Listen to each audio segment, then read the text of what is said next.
Hi everyone, I'm Susan Mulvihill and welcome back to my garden. You know, it's going to be a very hot day today, but I'm outside nice and early in the morning while it's still cool. You know, in previous weeks, I have taken you on tours of my vegetable garden, and that's been great fun, but I thought today I would take you to my favorite flower bed. But in the meantime, before I go, I would be remiss if I didn't talk about this amazing lavender field I'm standing in. About 10 years ago, my husband and I planted 300 lavender plants. Yes, 300. And we had a criteria of wanting drought tolerant, deer resistant, low maintenance, something that's pretty, and that would draw in the pollinators. And certainly lavender has been perfect for this area. We're growing Munstead and Grosso, and they are just awesome. So here we are in the middle of July, and they are at their peak of bloom. The area is just buzzing with bees, and I love it. So now let me show you my favorite flower bed.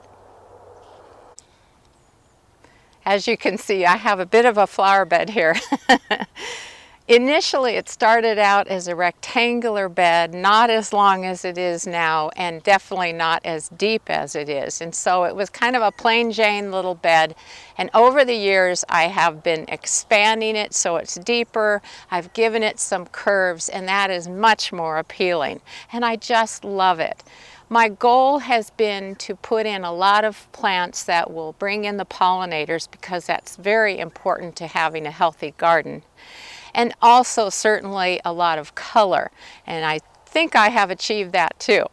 Another goal I had was to make sure I had flowers for the whole season, and so you'll see a lot of things that aren't blooming yet, and that's okay because they'll be blooming soon, and that will continue the bloom through the summer months.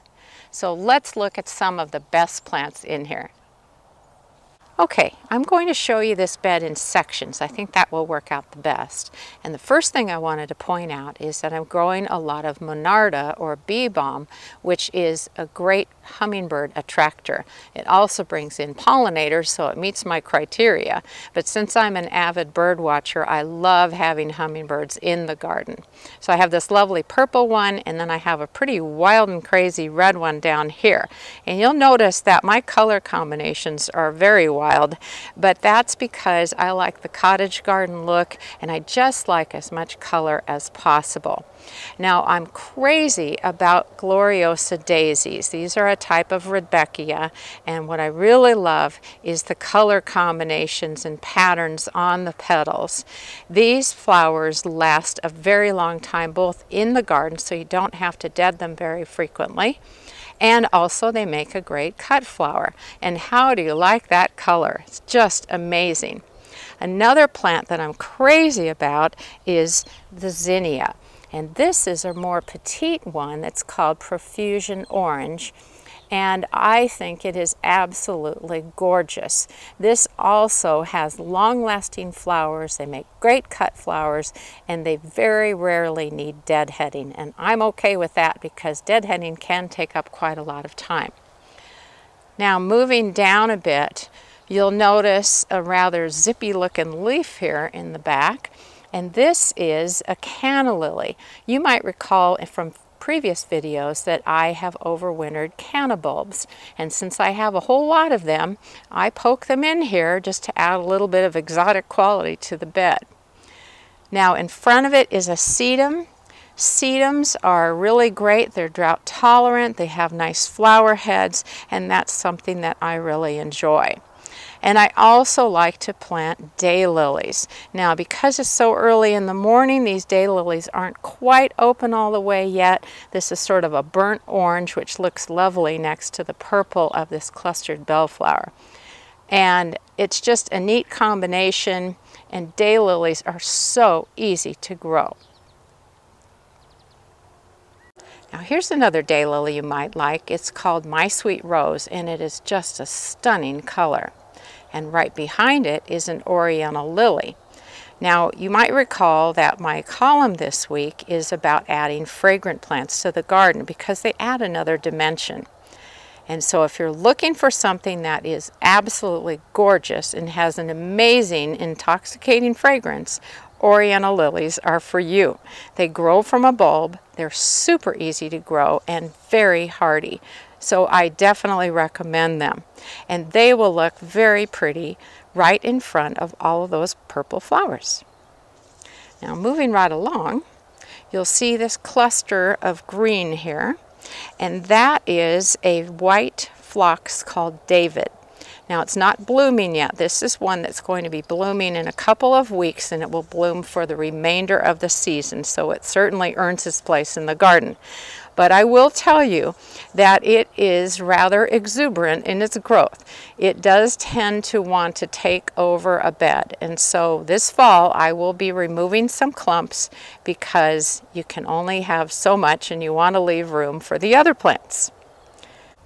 I wanted to point out that I am growing a couple of artichoke plants right in the middle of this flower bed.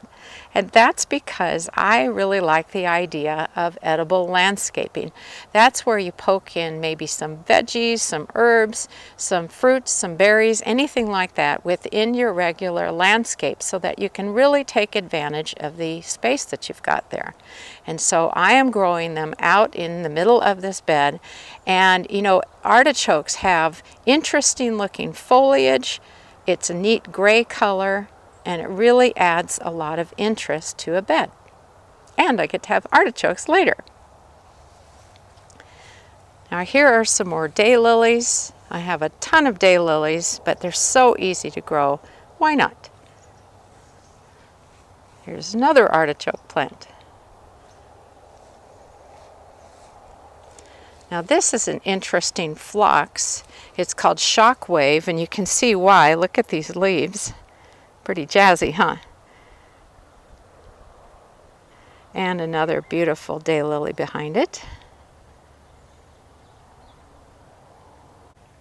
The next thing I wanted to show you is this little drift of Calendula.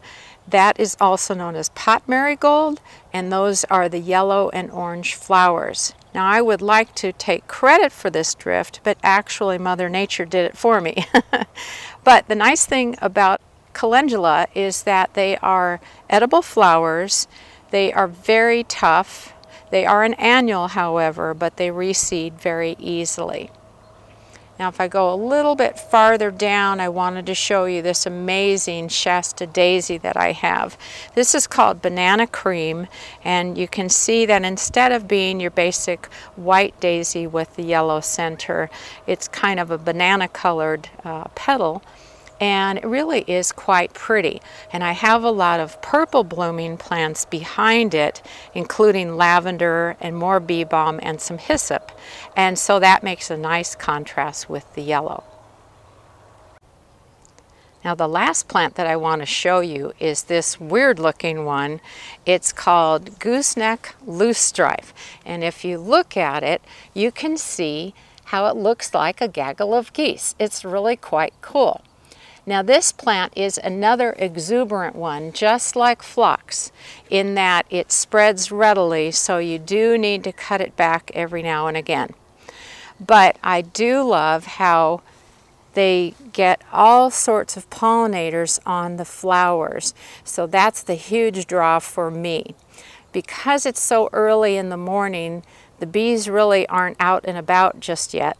But normally during the day it is absolutely buzzing with bees. It's wonderful.